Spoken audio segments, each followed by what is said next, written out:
Whatever you play on any musical instrument, it can be a melody or an arrangement. This video gives a full guide how to compose arrangement riffs. This concept means that we already have a lead melody.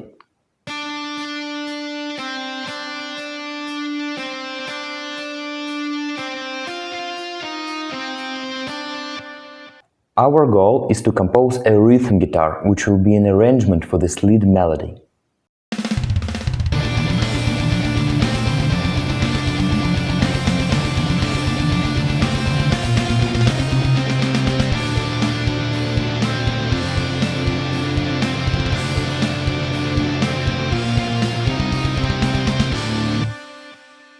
The first thing we should do is to define a key or scale. It will give us a system of functionally related notes.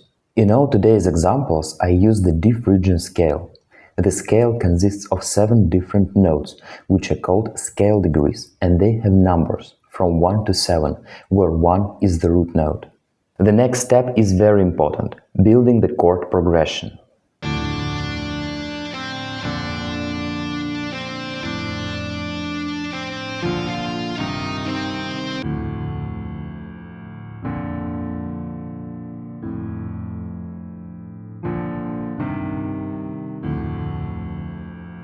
To know the specific key or scale is so important because it gives us the functionally related chords inside the chosen scale.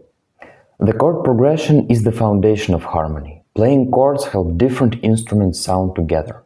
Also, chord progression builds the emotional background of your music, providing it with tension and resolution parts. Basic chords are built from the scale notes we use. We can use each scale degree to be a starting point for a specific chord.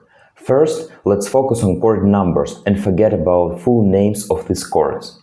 For example, to build a chord 1, which is also the D minor, we take 1, 3 and 5 scale degrees. The root note 1 is the lowest bass note in this chord.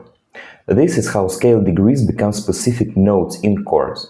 Same idea with other chords. Let's say the third chord. It will consist from 3, 5 and 7 scale degrees. Note 3, F, is the lowest in the chord. Progression I use consists of 5 chords and ends with a resolution to the root chord number 1. So we start from the 1 chord, then 6, then return to 1, then 6 and 7. The numbers near the chord names mean inversions. These chords have the same notes as their basic form, but they have a modified structure.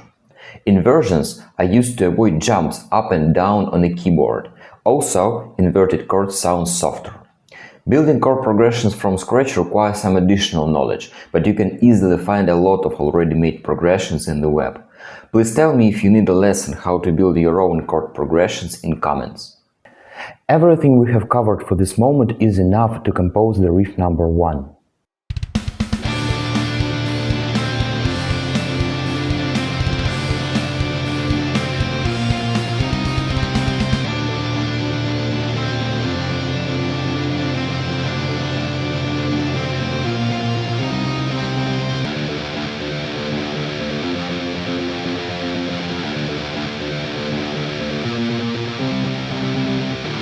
This is a very easy and at the same time very powerful technique.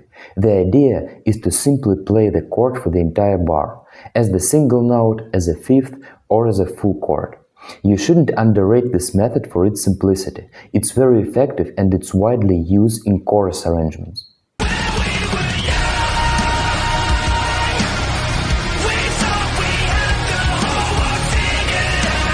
To compose a riff like that, I take the bass note of a chord, find it on a fretboard, play it for the entire bar, and the same idea with all the other chords.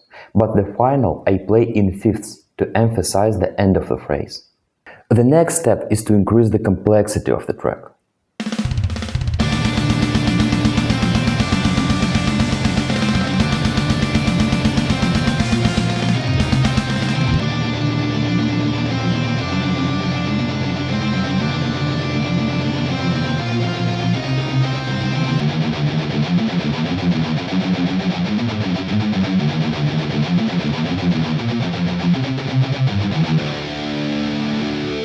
Multitracks and tabs of all instruments, including bass, drums, and all the guitars, are available on my Patreon page. Please don't forget to subscribe, the link is in the description. To make a more complex riff, we need to be familiar with two theory concepts: strong beats and stable scale degrees. Before diving deeper into this concept, let's visualize all the theory we are using for this moment. Our short music track consists of one phrase of 4 bars. It's in D phrygian scale. The phrase has a chord progression. Chords are built using the same notes from a scale. Each bar is in the scale and in a chord. That's why we use strong beats and stable scale degrees concept, to stay in a scale and in a chord at once. Strong beats. In 4-beat bar, strong beats are the first and the third. These rhythm spacings are mostly important in the harmony perspective. Second and fourth are called weak beats. Notes played here are secondary important in harmony and melody. Now about the stable scale degrees. In a melody and riff, stable scale degrees are the notes that coincide with the chord notes. If we want the bar to be harmonized as the one chord, we need to use its notes on strong beats. The same idea with the 6th chord. The riff and the melody should have the same notes on the strong beats. Now let's see how to apply this knowledge in the riff too. Strong beats are highlighted in blue. To make the first bar of the riff played on the chord 1, I use the notes from this chord, D and A on strong beats. The same idea with next chords in all bars. The 4th bar is a bit tricky. We have just one strong beat per each chord, but the logic reveals the same. And the final chord is the resolution of this phrase. We come back to our root chord, D minor. All the notes highlighted in gray do not have to be in chords. You can even use the random notes outside the scale. The more relevant notes you'll take, the more stability you will feel. More random notes will provide a riff with more tension. Usually this space is used to express a musical idea and to link the strong beats together. Complexity is not the way to make a better music. In so many cases, you need to put your ego aside and concentrate on making your track more valuable from the musical perspective by developing the richer listener's experience.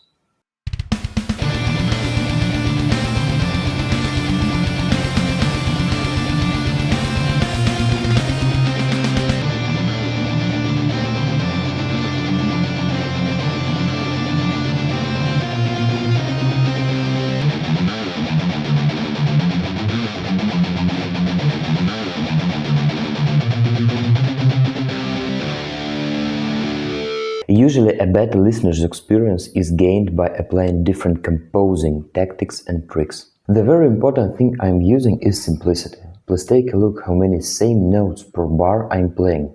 It's much easier to listen to this music than a million notes taken. The second tactic is to use the space. Each bar there is a long note in the melody. I use the space to make guitar part more detailed. These additional guitar notes will be recognizable in a full mix. The third important thing I use here is a polyrhythm. That means 2 rhythm structures at once. Guitar line emphasizes each strong beat, the first and the third, but drums have accents on 2nd and 4th beat each bar. Short note durations are played on a guitar to better link 2 rhythms together. Polyrhythm makes a feeling of 2 stories told at once. I kindly remind you that all multitracks and tabs are available on my Patreon page. Please subscribe and stay metal.